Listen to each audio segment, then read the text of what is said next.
Hello, everyone. Welcome to Life and DNA with Amanda Renee. I'm your host, Amanda Renee, and today we're going to get into homeschooling, how I got started, what we do on a daily basis, and the tips and tricks I've learned along the way. So let's get started. Okay, so homeschooling. A lot of things come up when people hear me say that I homeschool. Anything from, oh my gosh, I could never do that. It would be so hard. To, do your kids get socialized? I don't know if I could ever do that. My kids just love their friends so much. I get all kinds of responses. Even people that are like, oh wow, that's awesome and that's great. Although, that's the one I get the least. Or, well, I back that up. I guess before COVID, I got that very little. But now, since COVID, homeschooling has boomed as people saw that when they had to, they could do it.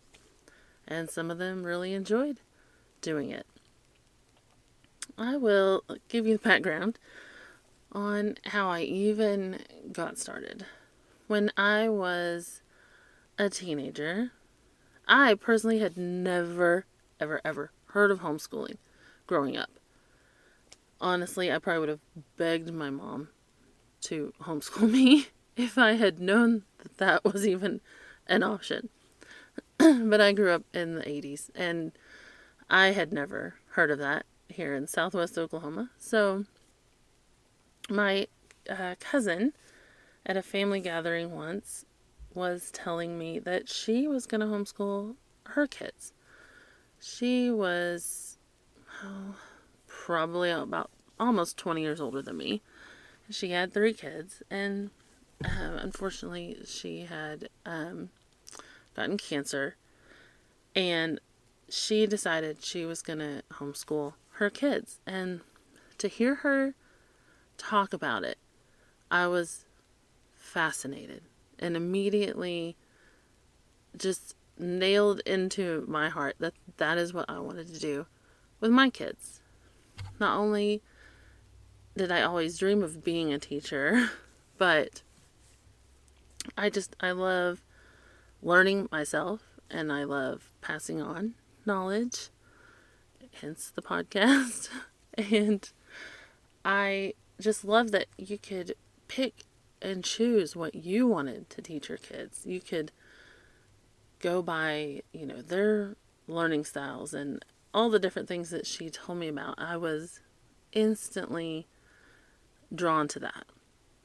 And I went home, told my mom and my stepdad about it, and they thought, that's nuts. We've never even heard of that. And then lo and behold, not long after that, they decided to homeschool my 2 half-brothers. But that's a whole other story. I decided right then and there. I was probably 17, 18 at the time. And I decided that's what I wanted to do. So, flash forward many years later, when I met my husband, before we ever got married, I told him, I want to homeschool our children in the future when we have them. And he had never really heard much about it either, and I told him a little bit, and he was on board, and he has honestly been so supportive of that and of me doing that. Our whole marriage and with the kids growing up. And I'm so thankful for that, because a lot of wives don't have that. I know people that want to homeschool their children and their husbands just aren't for it for one reason or another. I know my stepdad was very against it at first because when my mom wanted to homeschool my half brothers, and my stepdad was against it because, he grew up, we went to a small school, and he was good at sports and played sports, and that's just what you did. And she finally convinced him, but there's many different reasons. People, again, think your kids aren't going to be socialized, and they're going to be weirdos, or honestly, I'm sorry, but your kids are going to be weirdos because of you or just their personality, whether you homeschool or not. My kids are, I don't want to say they're not normal. I don't want my kids to be normal. Kids nowadays are not, I don't want my kids to be like that. But trust me, they fit in great with their friends that are public schooled, although more and more of their friends are getting homeschooled now. They didn't start out that way, but there's more and more of them pulling out and getting homeschooled, and that's awesome. Your schedule is your schedule when you homeschool. Honestly, that's one of my favorite things about it. I actually shared something on social media not long ago. Kind of got in trouble for posting it by my sisters, who both send their kids to public school. One is a public school teacher. I was not trying to be rude or controversial when I posted it. But one of the biggest pet peeves as a homeschool mom is getting told, when you tell someone you homeschool, getting told, oh my gosh, I could never do that. That sounds so hard. And the thing I shared was pointing out, well, we feel like we could never do public school. I mean, you don't see your kids all day. You have to, if you don't have a bus or you don't live close enough for them to walk, you have to drop off and pick up. And I filled in for my sister doing that with her two kids who are 5 years apart. So it was 2 separate drop-offs and pickups. And oh my goodness. Like, that took up so much of the day. I barely had time to teach my kids and feed them lunch in between dropping off and picking up her 2 kids.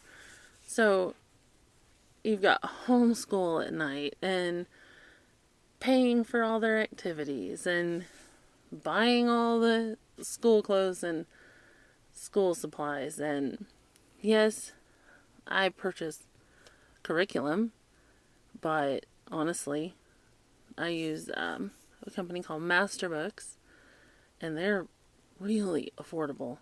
I mean, compared to some of the things I used before I found them, they're really affordable. And if you catch their yearly sale, which I usually try to set enough money back where I can order the next year's curriculum during that sale so that I can save quite a bit of money.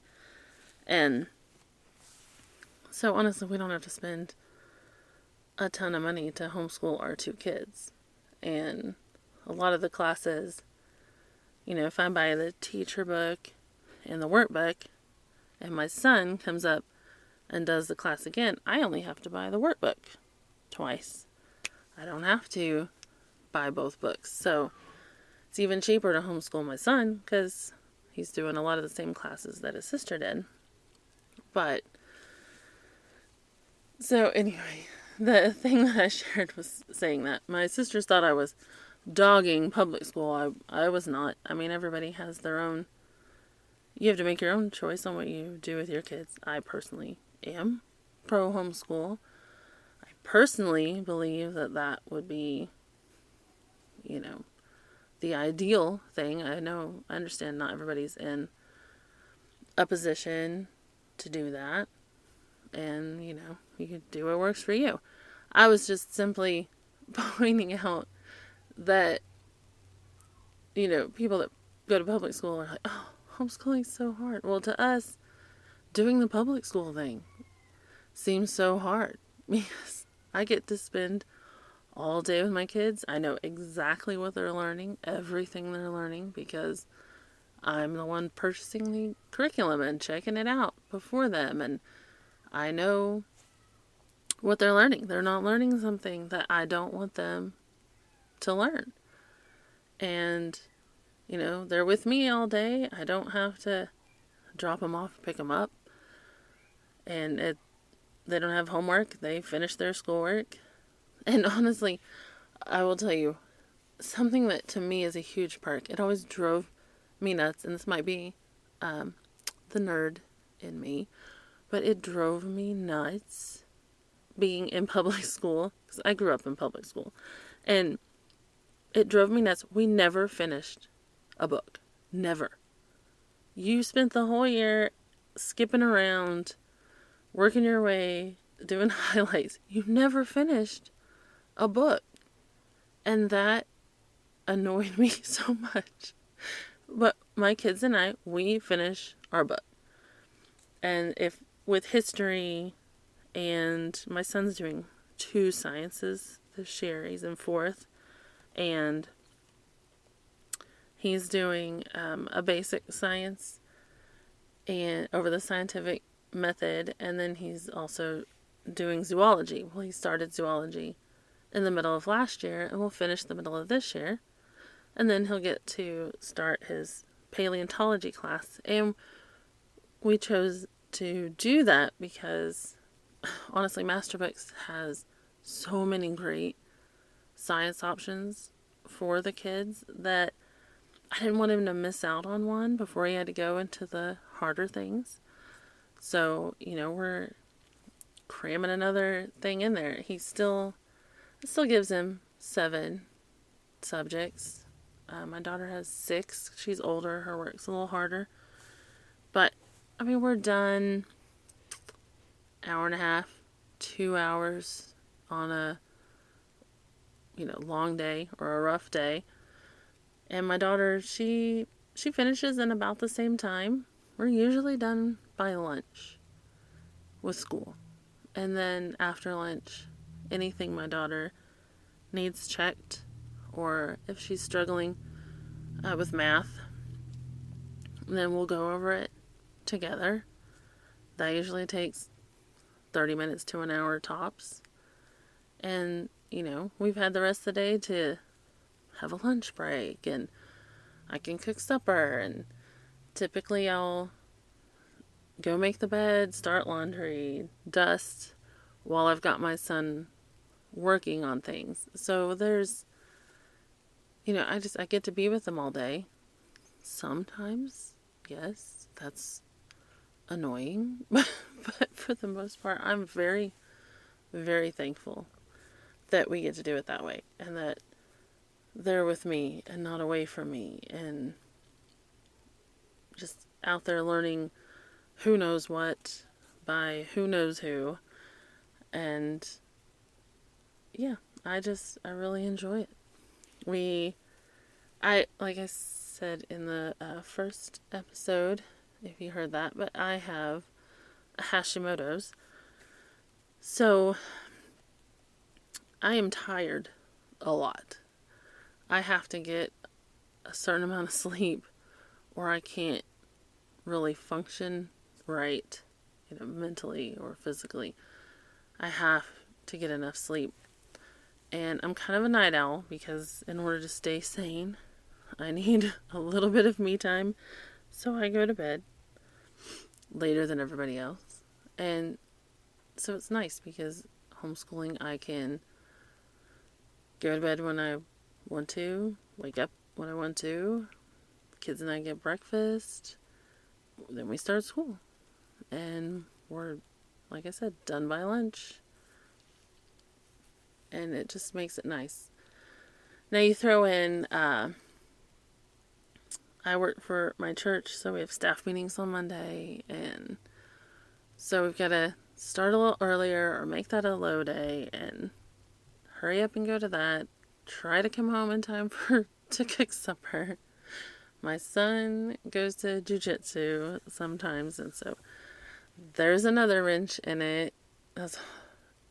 Your kids are going to be as social as you want them to be social. I wish we had less to do in a week. Sometimes, I have to really push to make school the top priority because there's so much going on and so much to do that it would be really easy to just push that aside and be like, oh, well, we've got this week. Something I learned through the years was homeschooling year round. And that sounds, oh, that's not really fun. But we start, when we start, this year we started the first week in August. And last year, I finally realized I needed to take December off. There's between church parties and 4-H parties and the homeschool group parties and family and all the different things that we have going on. It is just easier to take December off. At least 3 weeks in December. So I try to take off as little in the end of summer and fall as possible. We will take the week of Thanksgiving off. Or if we have a lot of plans, like in a couple weeks we're going to Tulsa to see my in-laws and go to Scott Fest. And so we're going to be leaving in the middle of the week, coming back later in the beginning of the next week. So we will take parts of 2 weeks to do 1 week of school. And that way we're not missing 2 whole weeks or totally thrown off. And I've learned that that is just really helpful for me. Before I thought, oh, if we're going to miss 2 days of the week, well, we might as well just take the whole week off. We're not going to be able to do the whole, or cram a whole week into 3 days. But I've learned just do the first half of the work week in the beginning and do the rest on the next week. And then, for us, birthday season is a season. Right after, 2 weeks after Christmas, my husband kicks us off with birthdays. And my kids and I are all within a 2-week span. And so it's a little crazy. So if it falls in the middle of the week and we're going to have their birthday party, we'll end up probably taking that week off. So it's just nice to school all year round. We can take our spring break when we want. We can take, and with homeschooling you have to do 180 days, which works out to 36 weeks. So when we're done with 36 weeks, we're done. I try to be done in June. Sometimes we are, sometimes we're not.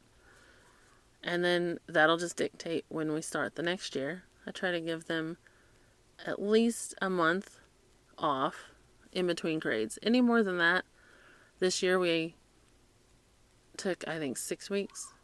And that turned out to be too much. My son couldn't remember half of what he learned, in at least for the first couple weeks. It's taken a little while to kind of kick back into gear and remember what we were doing. But honestly, if that was a 3-month break, like we used to do in public school, I'd be spending the first half of the year trying to get him caught back up. So a couple of weeks isn't that big a deal. And let's see, I can hear them yelling in the other room, actually. Oh, goodness. They're a mess. Some of the things I've learned along the way.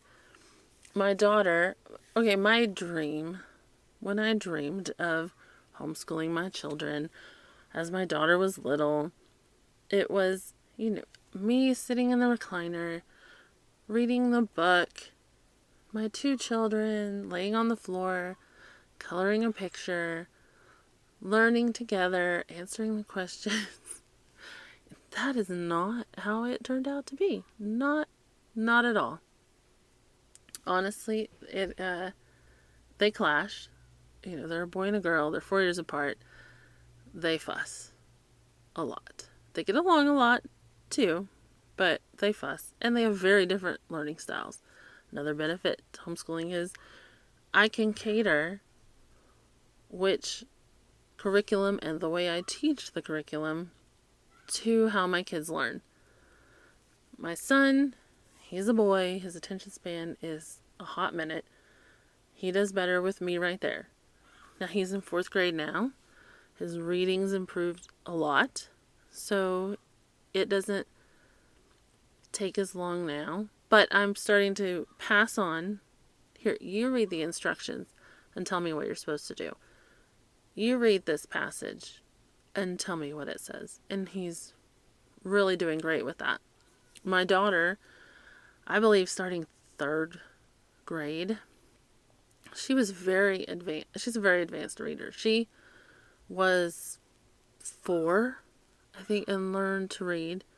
And by the time she was 1st grade, if not before, she was reading at a much higher level than what she should have been. And I used to do the same thing, sit and read her the instructions, sit and read the passages, and here, you do the work. And she would be lost. Finally, we figured out she does better if she reads it to herself.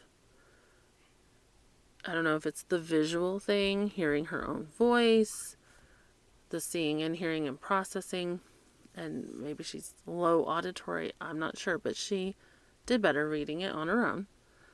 So I was like, okay, you go in your room and you do that. She's also very easily distracted, so any little noises and she would be totally thrown off. So we couldn't do school in the same room anymore.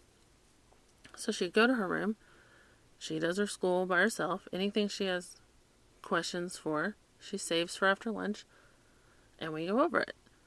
And my son, I was noticing he wasn't retaining much at all. We would go through, the one day of each of the subjects and do a little bit each day of everything. That wasn't working for him. I talked to a homeschool friend, a mom friend of mine, and she said she had started with her daughter just doing one whole subject, doing the whole week on one day. So now that's what my son and I do. We have to do math every day. We follow it like it's scheduled. A little bit every day. I mean, who wants to do a whole week's worth of math problems in one day? No, not even me. And so we'll do that. This year he also has a Bible curriculum, so we do a little of that, and he has cursive. And those 3 things, and zoology, because it had a ton of reading. But we do those 4 things daily, and then one whole subject. And with the amount of curriculum he has now, that leaves us one day where we're just doing the basics. So I will make that a day we have a lot scheduled, like doctor's appointments or things coming up. And that makes it nice. He's able to retain more of the information because he's getting the whole picture, especially with history and science. I'm surprised he's my kid. He hates history. Oh, it breaks my heart because I love history so much. But he hates history. But he gets the whole picture with learning the whole week's worth of a subject all in one day. And it's helping things to stick. I'll find him saying, "Oh, Mom, didn't we learn about that in school?" when something comes up. And so that's made that nice. That's helped. But honestly, finding what works for your kid, it takes trial and error. Oh my goodness. I mean, with my daughter, it took a while to figure out her learning style. And I would start with one curriculum and as we started with a different curriculum, for math for her, and it was very overwhelming. Just a whole page of problems. Didn't really explain anything. We switched to master books, and their math is amazing, especially for K through 6th. It's great. And it had a little story and kind of explained things, and then it broke it down. And there was just a few problems. Nothing overwhelming, just a few. And she loved it. She's actually very good at math. But now that she's moved into 7th grade, their curriculum is still great. It explains it well, but it's also very wordy. And that's overwhelming to her. So recently I was like, well, because I was having to go back and explain every single chapter. And honestly, with everything we have going, that's just not feasible. It doesn't work well for us. And I was getting very frustrated, and it was taking forever. So I told her, read it once just to get the words in. Don't focus on the math. Don't look at the math. Read the chapter. Then go back again and just focus on the math and how it's showing you to do that. And see if that helps. And so far, it's helped. Guess we'll see later in the year if we can keep that up. I'm hoping that works. And because I really need the extra time. I have to cook supper every night. And I have to clean the house. And prepare for the podcast and different things. So if she can do most of her math on her own, that would be awesome.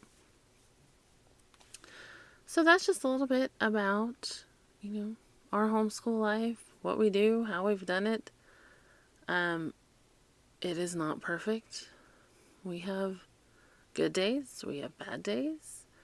I'm not the best at, let's get messy and do all the science experiments.